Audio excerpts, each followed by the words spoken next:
दोस्तों पूरा मध्य एशिया जल रहा है। गल्फ जो कंट्रीज है इनकी हालत खराब है।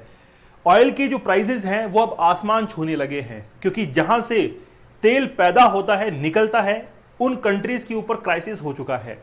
रिसेंटली आप लोगों ने देखा होगा कि लेबनान के अंदर पेजर अटैक हुआ था, उसके बाद में वॉकी टॉकीज जो है वो फट रहे थे।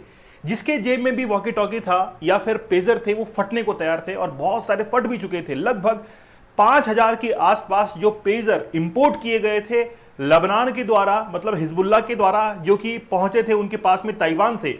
और ताइवान की एक कंपनी जो कि डिलीवर करती है जिसका नाम है गोल्ड एशिया, उसने लेबनान के अंदर ये सारे पेजर्स पहुंचाए थे। लेकिन एक्चुअली में क्या था कि जैसे वो पेजर वहां पर पहुंचे थे, बीच में ही कुछ ना कुछ उनके साथ में गड़बड़ी हुई। उनकी जो बैटरीज थी उसको बदल कर वहां पर उसके अंदर जो एक्सप्लोजिव थे वो इम्प्लांट कर दिए गए थे और फिर वो पेजर पहुंचे थे हिजबुल्लाह के जितने भी मेंबर्स थे उनके पास में। और फिर एक बटन दबाते ही क्या हुआ, ब्लास्ट हुआ। ये किसने किया? ये किया इजराइल के अंदर। इजराइल की जैसे मौसाद काम करती है वैसे और कई सारी एजेंसीज जो है वो काम करती है। उसने ही ये सारा का सारा खेल जो है वो रचा था। और बेसिकली शुरुआत कहां से होती है? नोवा फेस्टिवल से। 7 अक्टूबर 2023 को जिस समय हमास ने अटैक किया था इजराइल के ऊपर, बहुत सारे नागरिक जो है सिटीजन्स मारे गए थे इजराइल के, और उसके बाद से फिर इजराइल ने बदला लेने के लिए पूरी तरीके से हमास के ऊपर अटैक करना शुरू कर दिया था। और आज नतीजा आप देखिए। आप लोग कुछ फोटोग्राफ्स को देखेंगे, उसके अंदर ऐसा लगेगा जैसे दिवाली के दिन आ चुके हैं। और ये हालत अभी गल्फ कंट्रीज के अंदर है।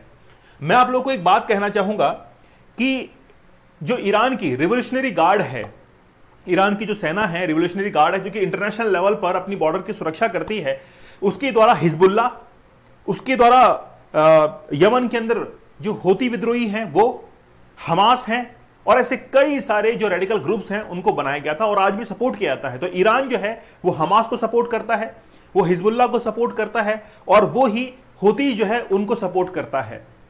तो अब एक्चुअल में हुआ क्या है, हिजबुल्लाह जैसे ही इजराइल के ऊपर अटैक करना शुरू करता है तो अब ईरान जो है वो भी अटैक कर रहा है इजराइल के ऊपर। कुछ तस्वीरें मैं आप लोग को दिखाता हूं। ये तस्वीर आप लोग देख सकते हैं। हमारे दिवाली के दिन कुछ इस प्रकार से, कुछ इस तरीके से हुआ करते हैं। फिर देखिए जैसे लगता है कि रॉकेट जो है वो आसमान के अंदर छूट रही है, और बेसिकली ये मिसाइल्स हैं जो कि इजराइल के शहर के ऊपर बरस रही हैं। ईरान की तरफ से ये सारी मिसाइल जो है वो आ रही हैं। इन फोटोग्राफ्स के अंदर देखेंगे कि कैसे रेस्क्यू ऑपरेशंस चलाए जा रहे हैं और बहुत सारे लोग बचने के लिए जो बंकर्स हैं उसके अंदर छिप रहे हैं। ये कुछ इस तरीके से बंकर्स हैं जहां पर जो इजराइल के नागरिक हैं वो शरण ले रहे हैं ताकि यहां पर कोई भी अटैक वगैरह नहीं हो सके। जैसे ही ईरान ने अटैक किया इजराइल के ऊपर, ईरान के लोग खुशी मनाने लगे, बोला अब हम लोग अपना बदला लेंगे। ये बदला किस चीज का है? ये बदला वो है क्योंकि इजराइल ने आज से कुछ समय पहले जो सुलेमानी था उसको मार गिराया था एक ड्रोन अटैक के अंदर, और फिर उसके बाद में ईरान ने कहा था कि हम इसका बदला लेंगे। और उसके बिहाफ पर ही आज ईरान के लोग जो है वो सड़कों पर खुशियां मना रहे हैं। लेकिन हो सकता है कि आगे आने वाले समय के अंदर ये खुशियां जो है वो ज्यादा लंबे समय तक ना बनी रहें। दोस्तों हमारे 100 डेज का चैलेंज है, आप लोग जरूर ज्वाइन कीजिएगा। पोर्नोग्राफी ने जिस तरीके से आपके सबकॉन्शियस माइंड को डिस्टर्ब किया है, आपका कंसंट्रेशन, फोकस, और बेसिकली आप जिस चीज को पाना चाहते हैं वो चीज अगर नहीं मिल पाती है तो इंसान को बड़ा रिग्रेट फील होता है। एक बार स्टडी ग्लोव्स को मौका दीजिए, वो आपके इस एडिक्शन को खत्म करेगा और वाकई में आपको टारगेट को अचीव करने में हेल्प करेगा। चैलेंज कूपन कोड यूज करके आप 100 डेज का चैलेंज इसको ज्वाइन कर लीजिए। चलिए देखिए बेसिकली बात क्या है कि इजराइल के बहुत सारे दुश्मन हैं।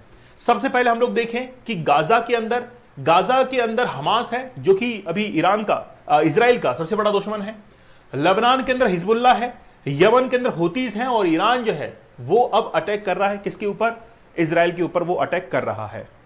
एक्चुअली में यूएसए का बैक हैंड है इसके अंदर, तभी इजराइल को इतना कॉन्फिडेंस आ रहा है। आज इजराइल जिस तरीके से अटैक कर रहा है ईरान के ऊपर और हिजबुल्लाह के ऊपर, इसमें बेसिकली बैक हैंड का सपोर्ट है और वो है यूएसए। यूएसए के तमाम सैनिक आज लगभग 8 देशों के अंदर तैनात हैं जो कि गल्फ कंट्रीज हैं। जैसे हम लोग बात करें तुर्की के अंदर, तो तुर्की के अंदर 1465 सैनिक किसके हैं? यूएसए के हैं। सीरिया के अंदर 800 हैं, इराक के अंदर 2500 हैं, कुवैत के अंदर 13,500 हैं, यूएई के अंदर 3,500 हैं, कतर के अंदर 10,000, सऊदी अरब के अंदर 2,700, जॉर्डन के अंदर 3,000। 8 देशों के अंदर आज यूएसए के सैनिक हैं। कल को अगर इजराइल अटैक करता है ईरान के ऊपर और अगर यूएसए उसको बैक हैंड से सपोर्ट करता है तो सारे सैनिक जो हैं वो मिलकर इजराइल को सपोर्ट करने वाले हैं। और लेकिन इसी बीच में क्या हुआ है, इजराइल की डिफेंस फोर्सेज जो है उन्होंने एक फुटेज जारी की और ये कहा कि बेसिकली ये जो होली साइट है जेरूसलम, उसके ऊपर से रॉकेट्स जो है वो जा रही हैं, मिसाइल्स जो है वो जा रही हैं, मतलब हमारे होली प्लेस को जो है वो खराब किया जा रहा है। तो अब इजराइल तो इसके लिए गुस्सा है ही। ईरान के जो कमांडर हैं वो बात कर रहे हैं ईरान के राष्ट्रपति से और इन्फॉर्म कर रहे हैं कि हम लोग 200 बैलिस्टिक मिसाइल जो हैं वो दाग चुके हैं इजराइल के ऊपर। और बताइए और क्या आदेश है, तो आदेश जो है वो लिया जा रहा है, किससे, राष्ट्रपति से लिया जा रहा है। ये भारत की तरफ से एक एडवाइजरी जारी की गई है। जो लोग ईरान के अंदर रहते हैं उनसे एक एडवाइस की गई है कि आपको अगर कोई परेशानी है तो आप वहां की एम्बेसी, इंडियन एम्बेसी जो है वहां पर संपर्क करें।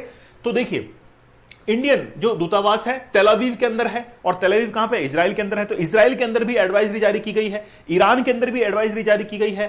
तो इस क्षेत्र में मौजूद स्थिति को देखते हुए इजराइल में सभी भारतीय नागरिकों को सतर्क रहने और स्थानीय नागरिकों के द्वारा सलाह के अनुसार सुरक्षा प्रोटोकॉल का पालन करने की सलाह दी जाती है। कृपया सावधानी बरतें, देश के भीतर अनावश्यक यात्रा से बचें और सुरक्षा आश्रय के करीब रहें। दूतावास स्थिति पर बारीकी से नजर रख रहा है और हमारे सभी नागरिकों को सुरक्षा सुनिश्चित करने के लिए इजरायली अधिकारियों के साथ नियमित संपर्क के अंदर है। और 24/7 हेल्पलाइन नंबर पर आप लोग संपर्क कर सकते हैं। यह हेल्पलाइन नंबर जो है तेल अवीव के अंदर जो इंडियन एम्बेसी है उसके नंबर भी यहां पर दिए गए हैं। तो यह एडवाइजरी 1 अक्टूबर 2024 को जारी की गई है। ईरान के अंदर भी एडवाइजरी जारी की गई है, लेकिन फिर भी आप देखिए कि हमारी जो नेवल है वो वहां पर ऑलरेडी पहुंच चुकी है, ईरान के अंदर भी। ठीक है, इंडियंस इन ईरान, देखिए ईरान के अंदर जो इंडियंस हैं वो बेसिकली माइग्रेट हुए हैं इंडिया टू ईरान, और 19th और 20th सेंचुरी के अंदर बॉम्बे और गुजरात से वहां पर लोग पहुंचे थे, अलग अलग जगहों के ऊपर वो पहुंचे थे।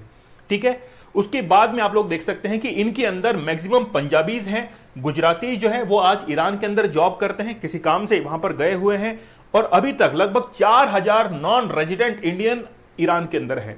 और इन्हीं को बचाने के लिए हो सकता है कि आगे आने वाले समय के अंदर इंडिया एक ऑपरेशन चलाए। लेकिन हमारी जो नेवी है वो ऑलरेडी पहुंच चुकी है ईरान के अंदर। क्यों पहुंची है? ईरान और इंडिया की नेवी के द्वारा एक जॉइंट एक्सरसाइज की जा रही है, और वो एक्सरसाइज की जा रही है ईरान के अंदर ही। और ईरान में जो हार्मुज वाटर स्ट्रेट है, जल संधि है, वहां पर ये मिलिट्री नेवल एक्सरसाइज जो है वो चल रही है। इंडिया जो है ऑलरेडी इसमें पार्टिसिपेट कर चुका है। तो west Asia tensions, India navy's training ships arrive in Iran. तो ऑलरेडी अगर ईरान के अंदर हम लोग कोई ऑपरेशन करते हैं तो नेवी जो है वो हमारी यहां पर पूरी तरीके से हेल्प करेगी। देखिए बंदर अब्बास ये एक पोर्ट है ईरान का, यहीं पर ये एक नेवल एक्सरसाइज चल रही है जो कि स्ट्रेट ऑफ हार्मुज के ऊपर स्थित है, बिल्कुल किनारे पर स्थित है। अगर कल को कोई भी परेशानी होती है तो यहां पर ईरान के अंदर जितने भी नागरिक फंसे हुए हैं तो हमारी नेवी जो है उनको वहां से बचा सकती है। ये जो एक्सरसाइज है वो हर साल होती है। आप लोगों ने एक नेवल एक्सरसाइज का नाम सुना होगा, वो था मिलन। मिलन जो है वो हम लोग किसके साथ में करते हैं? ईरान के साथ में एक जॉइंट एक्सरसाइज करते हैं। तो आप लोग देख सकते हैं कि हमारी नेवल जो एक्सरसाइज है जिसका नाम है मैरीटाइम पार्टनरशिप एक्सरसाइज, MPX इसको कहा जाता है, ये अभी ईरान के अंदर चल रही है। और अभी ईरान की हालत जो है वो हो सकता है कि कुछ समय के अंदर वाकई में और भी खराब हो जाए, क्योंकि इजराइल अब चुप बैठने वाला नहीं है। इजराइल ने कहा है कि मैं लेबनान को साफ कर दूं, मतलब हिजबुल्लाह को पूरी तरीके से साफ कर दूंगा। ये अब शपथ ले ली है किसने? इजराइल के अंदर। तो इजराइल जो है चुप बैठने वाला नहीं है। इजराइल के ऊपर अब चौतरफा वार हो रहा है। एक तरफ हमास है, फिर लेबनान है, वहां पे हिजबुल्लाह है, फिर यहां पे ईरान है, ठीक है, और फिर होतीज हैं। चौतरफा वार जो है वो आज इजराइल के ऊपर हो रहा है। लेकिन फिर भी इजराइल कॉन्फिडेंस में क्यों है? इसके पीछे रीजन है कि यूएसए बैकहैंड पर इसको सपोर्ट कर रहा है। यूएसए के जितने भी सैनिक हैं वो आज पूरी तरीके से तैयार हैं कि हम लोग इजराइल की हेल्प कर देंगे। इसलिए इजराइल जो है वो आज कॉन्फिडेंस के अंदर है। देखिए वो जो पेजर अटैक था वाकई में बहुत जबरदस्त अटैक था। इस तरीके से उसको प्री प्लान किया गया था कि पेजर जो है वो पहुंचाए जाए कहां पर? हिजबुल्लाह के पास में। और बहुत गजब की उसकी स्टोरी है, अगर मौका मिला तो मैं कवर करूंगा बहुत। और पहले भी मैंने उसको लेक्चर को कवर किया है कि पेजर के अंदर किस तरीके से बॉम्ब जो थे वो इम्प्लांट किए गए थे। ठीक है, तो इंडियन जो एम्बेसी है तेल अवीव के अंदर और ईरान के अंदर दोनों जगह पर एडवाइजरी जारी कर दी गई है कि अगर जो भी इंडियंस वहां पे फंसते हैं तो एम्बेसी के अंदर संपर्क करें और अपने आप को सुरक्षित वहां पे बचा लें और यात्रा से भी बचे। यात्रा जो है वो नहीं करनी है। चलिए आप लोग हमारे 100 डेज के हार्ड चैलेंज को जरूर ज्वाइन कीजिएगा। कूपन कोड चैलेंज आप लोग को यूज करना है, जिसकी मदद से आप लोग डिस्काउंटेड प्राइस में इस कोर्स को अवेल कर सकते हैं। वाकई में बड़ा जबरदस्त कोर्स है ये, आपका लाइफ चेंजिंग कोर्स इसको हम लोग कह सकते हैं। तो मिलते हैं आप लोगों से अगले सेशन में, तब तक धन्यवाद, थैंक यू, जय हिंद।